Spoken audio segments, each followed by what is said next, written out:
Come in. Oh, jeez. Come in. I'm trying to get a hold of Snake. Who is this? That is not important.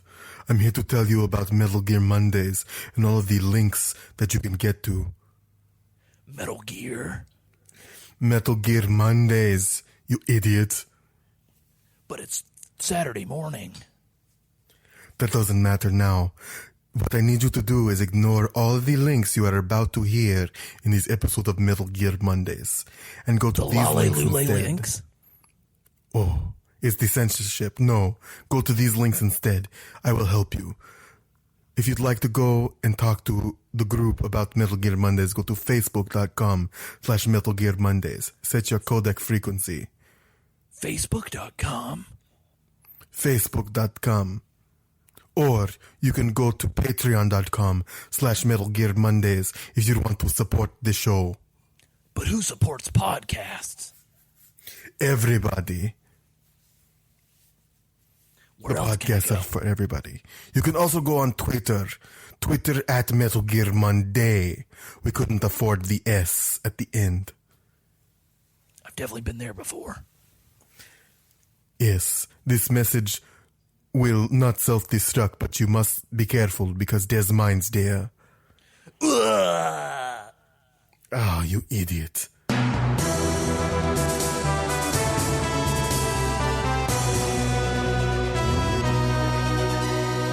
Welcome to a micro episode of Metal Gear Mondays. As always, this is your host, Alessio Summerfield, and today I am joined by Sam Wright. Hi-yo.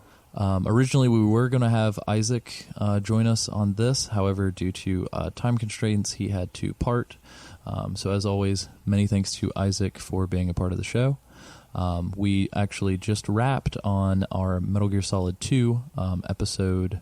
So this is a little bit of a late night recording for Sam and myself. So please bear with us if we get a little punchy and a little delirious.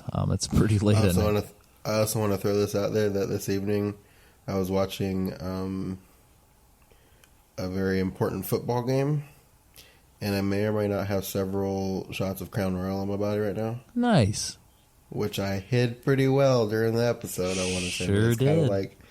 It's kind of like smacking me in the face right now. So Perfect. Well, sounds Disclaimer. good. Sounds good. And on that note, Sam is actually going to be leading the discussion. This episode, we are talking about the Metal Gear Solid digital graphic novels. They were originally released on the PSP, oddly enough, as standalone games, quote-unquote games, kind of UMD movies. And these were essentially digital motion graphic versions of Ashley Wood's Metal Gear Solid 1 and 2 graphic novel I had to interpretations. totally tell Alessio was a dude. I'm sorry, I thought it was a girl. But yeah, so essentially we're going to talk about those. Sam has viewed them via the Legacy Collection, which has them packed in as extras, or you can use the show notes that I have attached and watch entire high-def, beautiful versions of them on YouTube, which I do not know if is appropriately legal or not, but watch them while you can. This is us washing our hands of any trouble you may get into. Exactly. So it's not our fault if the video link gets pulled. That would be washing my hands. But yeah, definitely. So at this point, we've covered Metal Gear Solid 1 in its entirety, so you should be clear to check that out. Metal Gear Solid 2, however, we are not even a quarter of the way into the game. So if you're following along with us as we play MGS2, definitely wait until you finish to watch the graphic novel version. And due to that, we're not going to talk as much about the MGS2 graphic novel, but we are going to be talking mostly about MGS1's graphic novel. Yes. So, Sam, take it away. So, essentially what this is, it's pretty much following the story to a T from the beginning of the game to the end of the game. So if you've never played it and you want to just get a really quick, like, what is this show all about? They take the game and kind of condense it into like an hour and a half worth of like really cool like art style. Which Alessio clued me into the fact that Ashley Woods is the person who did art for Peace Walker. Yeah, all the cutscenes. Which I'm actually going to be playing Peace Walker all the way through for the first time as a result of this podcast. So I wasn't really familiar with that, but it's a very beautiful, interesting looking art style. So it keeps you kind of entertained and like interested in what's happening. So yeah. No, yeah, totally. The so I have seen parts of the digital graphic novel. I've not seen the entire thing. But from what I've seen, it seems like they handle sort of the dialogue bubbles and voice acting really, really well. You can tell a lot of time and care went into making this something that's engaging and fun to watch. I will say I'm not too terribly familiar. Sam, how did they handle the gameplay moments between like the story beats? Is that touched on ever in the graphic novel? Not really. They kind of like skirt between sections. So it's kind of like the reason why it's can be condensed so much is because they don't really focus on the gameplay parts. They kind of do like quick, like Snake is here, and then they do another cut of like Snake here, and then here, and like panels, and then they move on to the next story beat, which is kind of interesting. But they kind of take away the gameplay. It's like Snake jumping from story part to story part relatively seamlessly. Nice. My other question that I had for you is, you and I spoke briefly a little privately a couple weeks back about some weird kind of further deep diving that happens within the graphic novel where they kind of go a little bit more in depth into some of the scenes. Was there anything like radically different or any sort of weird creative direction that the graphic novel took that was maybe a little different than the main game? The one thing that fucked with me is that, and I'm not sure if I'm remembering this first part incorrectly, but I think like Meryl dies when you're fighting Psychomantis, and I'm like, whoa, now that's not okay. And then like they do the fight with Psychomantis, and then they move on, and they skip over like the cave and the sniper part where Meryl gets shot, and they skip over the blast furnace and all this other stuff, and they take you to the directly to the control room where you do the PAL key. And I'm like, what the fuck is going on? Are they really skipping over all this really important stuff?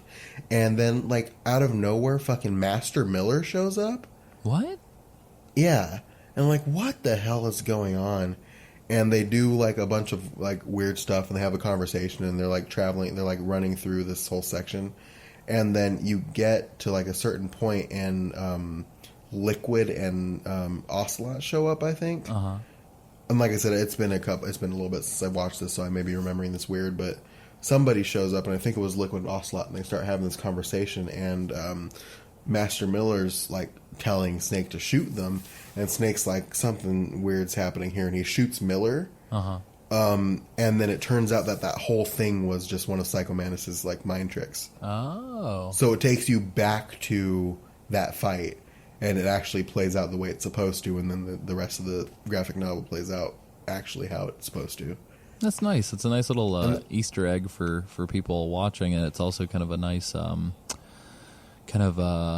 jump into Psychomantis' kind of skill set. So that's awesome. That sounds cool. Yeah. How do how's the music and everything in the game in the movie? Is it kind of like redone stuff, or is it a lot of throwback tracks? It sounds pretty throwback to me. I'm not sure if they like redid music from the game and then put it in there, or if they just used the music clips from the game. But it sounded like Metal Gear Solid music. Nice. Like it wasn't anything too drastically different. I know we kind of touched on it in the Metal Gear Solid 1 podcast, but I do remember reading that the voiceover work in Metal Gear Solid 1 was so poorly recorded and captured that they had to re-record all of the voiceover from scratch for Twin Snakes, which means that they had to re-record the entire voiceover cast for the movie as well, I'm assuming, unless they used some stuff from Twin Snakes. As far as the voice acting, how did it work? I think they honestly just used Twin Snakes clips and put them in there. One of the things I did notice was that the guy who did the voice of Frank Yeager, the ninja in Metal Gear Solid 1, guy named of Greg Eagles, who I'm pretty sure we said that he was voiced by Phil Lamar. Yeah, is he not? In the episode. No, he's voiced by Greg Eagles in the first game. How do you So spell that was one of the Greg, like Eagles, like the bird. Okay. Which he did the voice. He's the guy who does the voice of Stillman in Metal Gear Solid 2, which we just talked about. And he did the DARPA chief in the Twin Snakes as well. Oh, gotcha. What throws me off as well is that this Greg Eagles guy is actually credited, going back to what we were talking about actors going under different names for Metal Gear Solid 1 because of George union. Bird. Yeah, he goes by George Bird. Yeah. That's really Yeah, interesting. but- So who the hell did Phil Lamar voice? I know he voiced somebody. Vamp. He does Vamp in Metal Gear Solid 2. Oh, gotcha. Okay. But yeah, so they replaced Greg Eagles in that one with somebody else. I know Rob Paulson did the voice of the ninja in the Twin Snakes, but I can't remember exactly who did the voice of him in the graphic novel. Gotcha. I think it may have been Rob Paulson, but it definitely did not sound like in the first game at all. Interesting. How did they handle things like any of the codec conversations that were like very pivotal to the story? Do they just have like codec scenes? No, you never see the codec at all. They just kind of have them over the course of the actual scenes. Oh, okay. Which is kind of weird, yeah. Another thing they kind of changed too was that at the end of the game, or at the end of the movie, when you're standing out there with either Otacon or Meryl, you're standing out there with Otacon and Meryl. Oh, gotcha. So they kind of like rectify that whole like which one's canon situation by just having them both be there. Did they do the final phone call twist? God, I don't remember. I think so, but I don't remember. Gotcha. Well, would you recommend this? So obviously, listeners of the show should check it out, especially if they're just listening to us talk about these games instead of playing any of them. I would heavily recommend that they watch these just to maybe get some more of the details that we missed, and maybe have like a visual to kind of go along with it. But would you recommend this to like somebody who's new to Metal Gear? Or would you recommend it to any Metal Gear fans? What would you kind of say about it? I definitely recommend it to Metal Gear fans. It's a really interesting take on. Kind of the story and how it plays out, and the art style is really just beautiful to look at.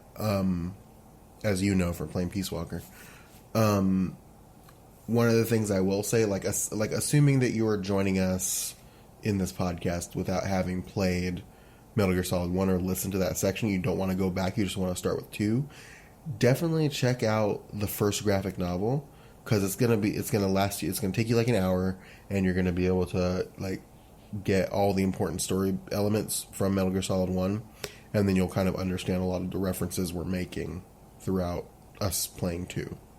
Nice. So definitely, if you're somebody who is not playing along with us, but you want to kind of experience and you want to listen, definitely check that out. And then definitely check out the graphic novel for 2 when we're done going over this game, because it'll do the same thing for you that the first one will do for us talking about 1. Nice. It's interesting to me that they didn't do ones for the subsequent games, like 3 or 4. But it is a little weird. I don't understand. I don't know why they wouldn't. But yeah. Well, and likewise too, if you want to support Ashley Wood, I would definitely recommend definitely watch them on YouTube if that's your only way of kind of getting to them, because I know not everybody owns a PS3 or a PSP. However, I will say I would definitely strongly support the artist, because I love his work. I'm actually looking at a copy of Robots vs. Zombies that I have up on my shelf right now. And I would definitely just you can go out and buy the digital graphic novel as a physical graphic novel at like Barnes & Noble, Amazon, Borders, any of those kind of places. Sweet. Is there anything else that you want to touch on about like the movies whatsoever, Sam?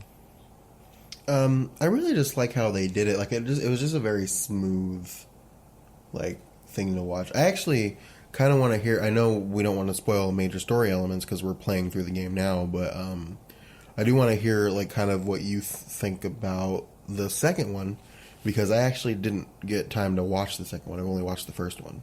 Gotcha. Yeah, like I said, I've only seen some bits and pieces here and there. I know that the second digital graphic novel is longer than the first one by a fair amount. I think it's pushing... There's a lot more detail into like... I think it's pushing closer to like story-wise. 2 to 3 hours, which is a feat in and of itself to condense that game into a manageable 2 to 3 hours. But I remember from essentially what you've been saying about MGS1, it's pretty much what I remember about the second digital graphic novel, just a lot of the codecs happening in the background during the action, it following kind of the pivotal moments of the story pretty closely and kind of skipping around through the kind of gameplay, just kind of showing us like single frames. And for the most part, it seemed like it was pretty spot on from the bits and pieces that I've seen. But I will say I've not sat down and watched both of them. I feel like a shitty Metal Gear fan because I've watched tons of Metal Gear content. However, I'm no longer in college with a shit ton of time to burn or in high school, so it's hard for me to set aside 2 to 3 hours to watch something that isn't a movie with my wife. So it maybe, I don't know, at some point if I could get her to be interested in checking it out, I think it might be kind of a cool way to introduce her to the series. Though I will say she's not hyper into military stuff, so it might be interesting. But no, I will say as well, if any of you guys out there, listeners, have seen either of these and want to kind of weigh in, tell us what it was like. Let us know if you watch the UMD or if you have the Legacy Collection, or tell us what you think of the art style or anything like that. Or if you were a filthy, filthy thief and watched them on YouTube. Yeah, exactly. Or at least watch them on YouTube and don't torrent them, because that makes you an even Right. filthier thief. Right. But Take a shower, you're so filthy. if you guys have anything to say about them, much like everything else on this show, we would love to read your comments or questions or corrections. And you can direct those to geekti.me/WP/content or contact, excuse me. Or you can go to geek.ti or geekti.me. Geez, it's been a long day. Which is just our website. It's geekti.me, which is just our website. And you can click the contact button up in the top left corner. And definitely come check out the website anyway. If you like this show, we've got other shows. We're trying to work on having a couple more out the door. So cool stuff. We're part of the Geek Time Network. If you're unfamiliar with us, you can hit us up on Facebook, Twitter, and SoundCloud as Geek Time Pod. Or please, we heavily request that you guys rate and review us on iTunes. We like to know that we have listeners, and that whether or not you guys hate us or love what we're doing, we'd love to get some feedback. We will definitely read any feedback that you guys provide to us on the air. So that'll be a fun little way for you to have your voice heard. Actually, I was looking at our iTunes, and we have a couple more reviews. The first one is from a gentleman by the name, or lady, I don't know, maybe people are naming girls James now. But there's this person named James MT who gave us a 5-star review, says, it's the best Metal Gear podcast out there. If you're a current fan or an old school fan, it's great reliving the game step by step. Plus, the personalities are really fun too. Gotta say, I'm hooked. Thanks, which is James. awesome. Thank you very much, James MT. Another one, which is not as glowing, is a 3-star review from Uncle Punk 7268. Gentleman says, or lady, again, I'm sorry for being sexist, whatever. Fuck you. Uncle Punk 7268 says, fantastic podcast for sure. However, the thing that stopped me from giving it more stars is the amount of misinformation about MGS1. The first episode where they cover the section of the game that was in the MGS demo was spot on, but the later episodes have a few areas where the commentary about the game is either sketchy or outright incorrect. The communication tower is the biggest example of this. All in all, still a great podcast, though. So Uncle Punk started with the positive, gave us some criticism, ended with a positive. Great way to give criticism, by Loved the way. it. Nice little sandwich. And thank you for that too, Uncle Punk, because that's obviously something that we know. because you got to think about it, because me and Alessio didn't replay MGS1 when we did that. So we were very sketch on some of the things that happened. And then Cameron and Isaac were both Not taking notes. They were one, not taking notes, and two, it was their first time ever playing it. So Yeah. they were also not taking in quite as much as like maybe somebody else might. So that's why we tried to do the corrections episode. And, we appreciate criticism like that because it helps us get better. So hopefully, because we're all taking notes, except for Isaac in his head, about Metal Gear Solid 2, and we're trying to chop up the episodes a bit more than we did with MGS1. So instead of trying to force all the information into 3 or 4 episodes, we're trying to space them out a bit more and try and focus on other things more and be better about being consistent with our information. And we are actually, me and Alessio, being the veterans of the series, are actually playing the game again this time. So Uncle Punk, keep listening. We're gonna do right by you this go round. Totally. No, and we really appreciate it. Definitely, if you guys have any sort of comments like Uncle Punk, feel free to drop them into the iTunes reviews. However, we'd also like to read them on the air and actively kind of correct them between each episode. So if you guys hear anything and you're just upset that we completely missed it, or even you just want to kind of let us know, like, hey, by the way, guys, I think you missed this thing, we would love to read those on the air as we go, and try and keep like a consistent docket of corrections while we're kind of pursuing through the episodes. So definitely let us know. But likewise too, guys, any sort of iTunes reviews or comments are greatly appreciated, regardless of the star count, because it helps us get exposure and helps us kind of figure out what the hell we're doing, because we've been doing and then this. I know that like you can go back and adjust your star rating. So Uncle Punk, if we do right by you and you think we deserve it, you can go back and change that star rating and whatever. Yeah. I also know we have somebody gave us 5 stars but did not leave a comment, which is fine. The 5 stars is wonderful, and we will always take 5 stars. However, just say some kind words. We'll shout you out. We have no problem doing that. So, Totally. Wink or whatever. Yeah. A little geek time wink. Yeah. But yeah, well, thank you guys so much. That's us self-filleting for a solid 2-3 minutes. So A Metal Gear Solid 2 or 3 minutes. Yep. Awesome. Well, thank you guys so much. Please join us next week. Sam and I are actually going to be talking about Zone of the Enders. Again, this is part of our kind of padded content. This is being recorded a little bit in a batch, since I and Isaac will be out of the country. And please stick around. We'll be back into Metal Gear Solid 2 upon my arrival, and we'll be back to your regularly scheduled programming.